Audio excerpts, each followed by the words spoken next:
Rather lads, welcome back to Cossy's Arsenal podcast. My name is Cossy. Good morning, good afternoon, good evening, wherever you are in all parts of the world. Welcome back to the channel. Welcome back to a brand new video. We're going to be diving into the latest around Arsenal. Declan Rice and Kai Havertz is the double deal we are talking about in this one. Looks like Arsenal will be going back with another improved offer for Kai Havertz to Chelsea. And of course, this week is when we expect Arsenal's final offer to finalize the deal for Declan Rice. Now, it has been revealed as well that Kai Havertz at Arsenal will be playing in attacking midfield and not as a striker. So I think that's the big difference, and that's why Mikel Arteta really wants him. He sees him as an attacking midfielder. He sees him as a new, probably and potentially a new Granit Xhaka who can give us that ability to create chances, but also help out Odegaard with scoring goals and creating chances as well. So we'll be talking about that. We'll be talking about the delay in Chelsea's transfer, summer this season, and why it would benefit Arsenal on Moises Caicedo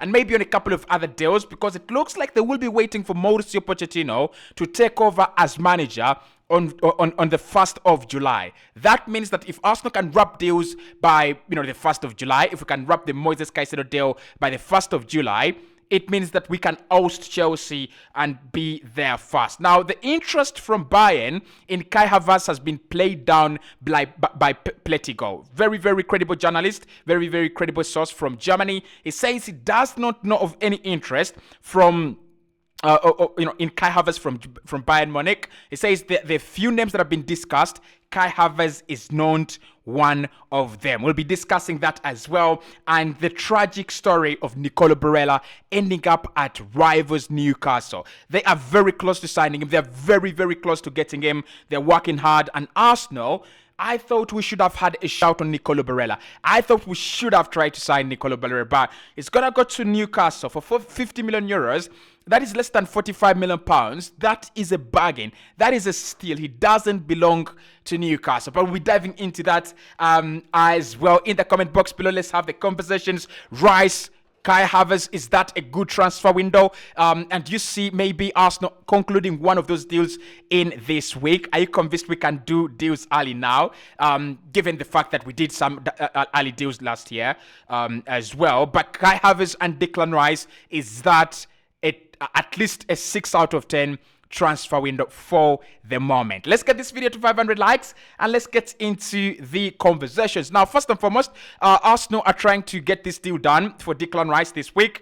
Of course, we know from Fabrizio Romano, David Ornstein, and Jacob Steinbach from The Guardian, that Arsenal want to get this deal done as quickly and early as possible. So a bid is going to be sent in the next 3 days. So listen, today is Wednesday. We didn't have, at least until now, we don't have any stories that Arsenal have sent in their final offer. So it is Thursday, Friday, Saturday, and Sunday. We have 4 days to the end of the week. We expect Declan Rice to at least be an Arsenal player by then. If he has not done his medicals, if he has not completed all the formal structures, he has to do with the club, we should have an agreement, a total one, with West Ham. Agreement has been reached on the price. The payment structure also seems to be ironed out by now. Arsenal just need to go send in that bid that West Ham are ready to accept. I think this one is one where Arsenal just stalling a little bit. And I know in the transfer window, it always happens. I remember with what happened with Gabriel Jesus. We agreed the price. We agreed personal terms. Everything was working very well until Arsenal went silent for like 2 good weeks or 2.5 good weeks, and everybody was asking what's going on with Gabriel Jesus, and then the announcement was the agreement was actually announced later. So I think with Declan Rice, everything has been agreed. The player is out with England. I don't expect him to raise the Arsenal jersey this week because you have those internationals. I think they have 2 games with England, and after that is when I expect him to arrive at London Colney, do his medicals, write his paperwork, and he will be raising. But the important step that we are actually waiting for this week is the official sending in of that bid from Arsenal. We are expecting it to be 92 million plus at least 12 million in add-ons. That is what Arsenal are going to be sending in for Declan Rice in this week. It's gonna be a double deal week. It is a double deal week because we thought Caicedo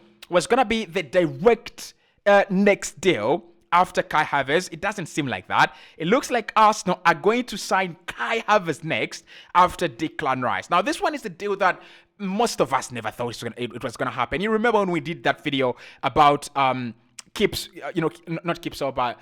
ranking the biggest targets. When we ranked the biggest targets, we almost said it's a no chance that Kai Havertz was never going to sign for Arsenal. But I tell you what, today Arsenal have launched their formal offer.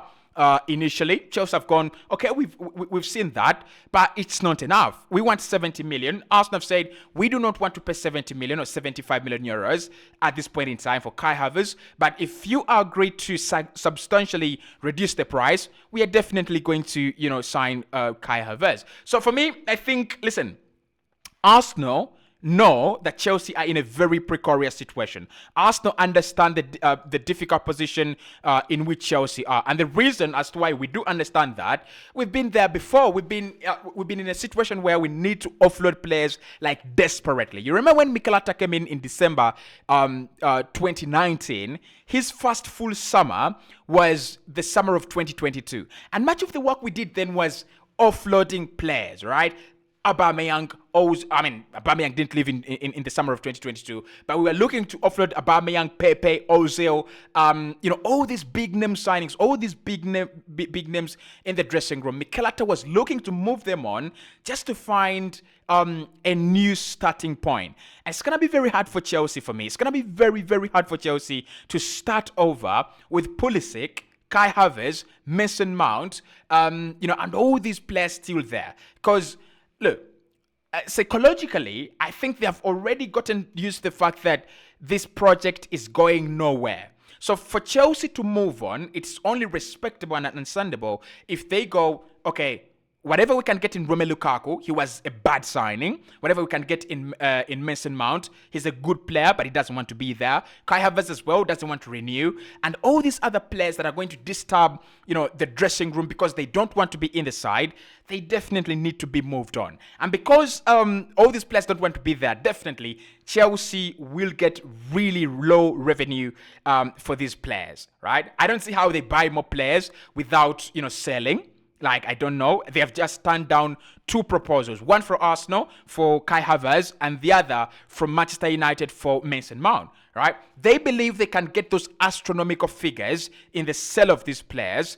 I personally believe otherwise. I personally believe that Chelsea will eventually budge, and Arsenal and Man United will get their transfer targets at very, very reduced prices. So what Arsenal have to do for me is go back as quickly as possible. It might not happen. This is a deal that I see happening in July.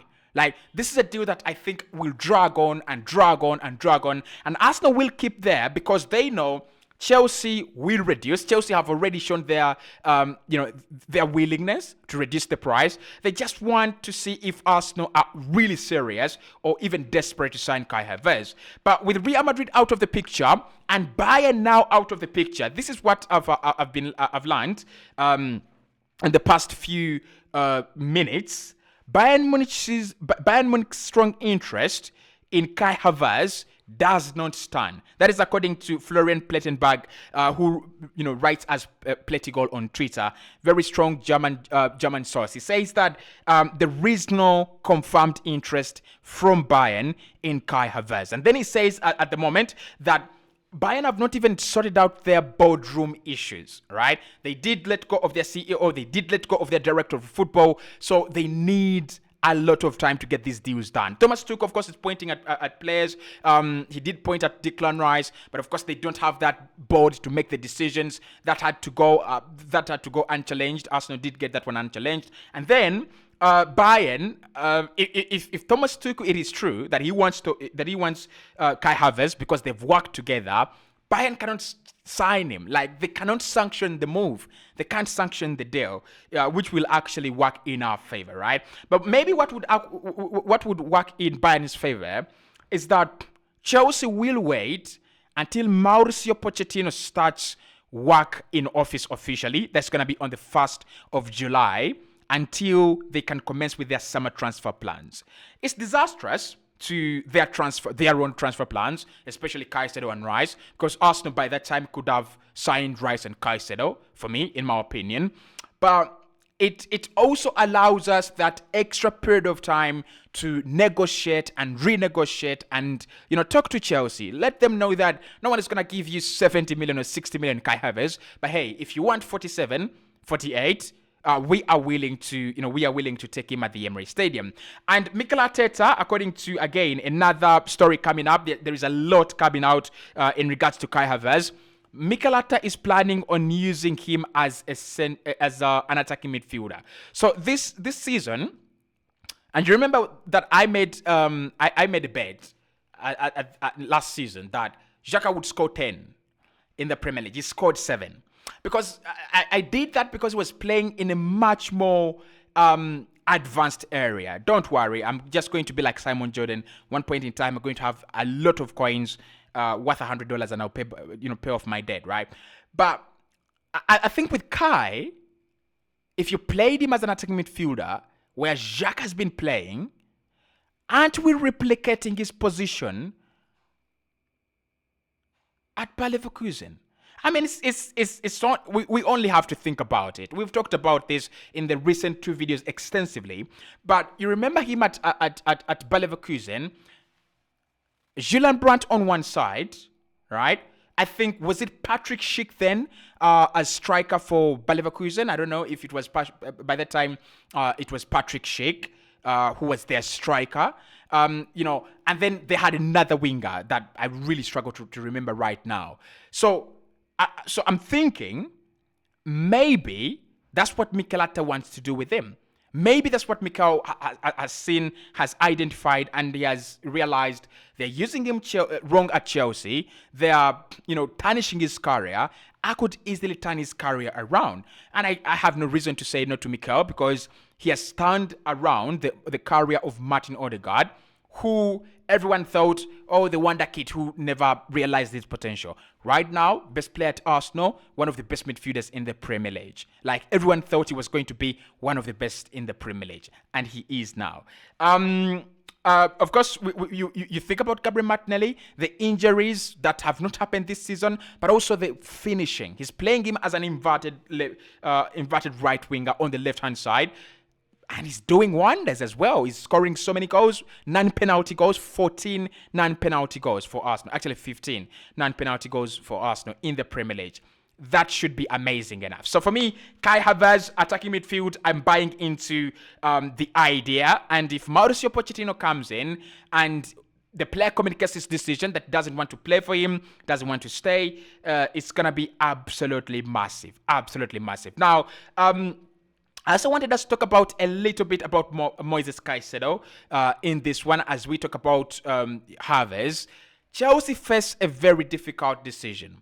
Today is the 14th of June. Definitely the window has opened today. We have around 15 days to the 1st of July. But before then, Chelsea's new manager, Mauricio Pochettino, is not in office. He cannot occupy his office. And therefore, he can't dictate who comes in or who comes out of the club away, but he cannot sanction deals. Now this might seem small, or this might seem simple. You would say he would just talk to Todd Boehly and then the deals get done. But there is a higher belief that Mauricio Pochettino's role is to get things done himself at Chelsea. So he has to come in, talk to these players, talk to Moises Caicedo and things like that. If Arsenal can get this deal done before July, Chelsea might be a little bit late. And I have a feeling that is why Chelsea haven't bid for any player. Like, the Chelsea we know, of course, sales are going to be a priority. We know that. It's going to be a huge priority. They could get over 300 million in sales. But if Arsenal move quicker, we might move quicker than Chelsea. Now, let's talk about Nicolo Barella, because it's one story that I wanted us really to talk about, because it comes in as a shocker. It comes in from the Telegraph, very reliable outlet. Luke Edwards has said that Newcastle closing on a sensational 50 million deal to sign Inter Milan's Nicolo Barella.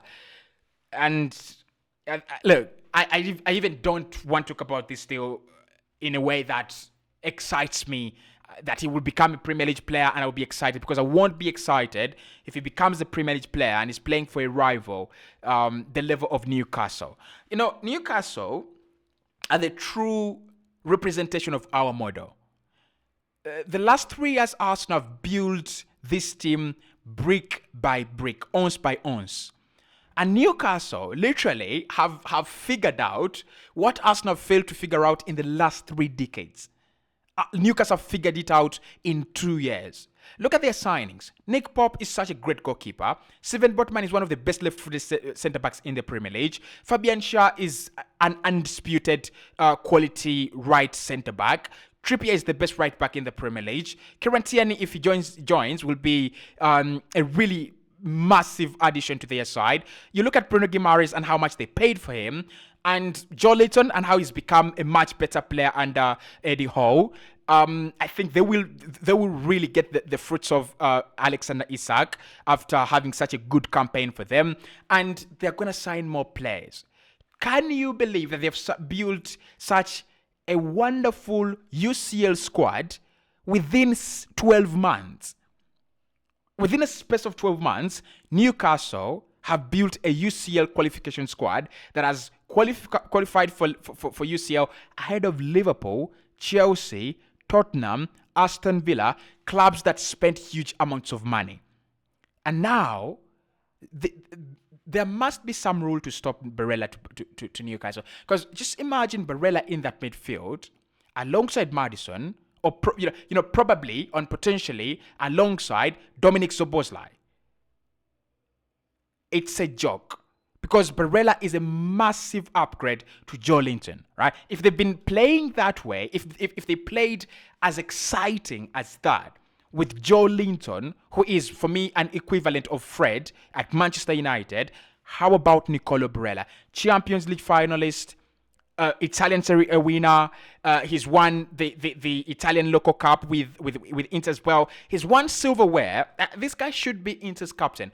And if Inter can extend his contract, I will support them next season. I will really support them to win the Italian Serie A. Like, I will cross over from AC Milan to Inter for at least a season if they can do that. But for me, this is the guy Arsenal should have signed. This is the player we should have looked at. He's such a quality player. He's such a very exciting player. And with Newcastle's, focus on defensive ability and how Eddie Howe really fancies defensive players, he offers you 2 things. One, going forward, and the defensive ability. Together with Bruno Guimaraes, that's gonna be a super midfield, right? So of course they could add James Maddison. It could even look worse. Anyway, we'll see what happens next season. If Barella signs, I'll do a video on this channel, like a whole video, because he's my guy. He's my player. He's the player I wanted to replace Granit Xhaka. And now I just have to re-edit my script on who replaces Xhaka, because Barella is going to Newcastle. Interesting. Now, I'll see you right in the next one. Let's continue to have the conversations about Kai Havertz and Declan Rice this week.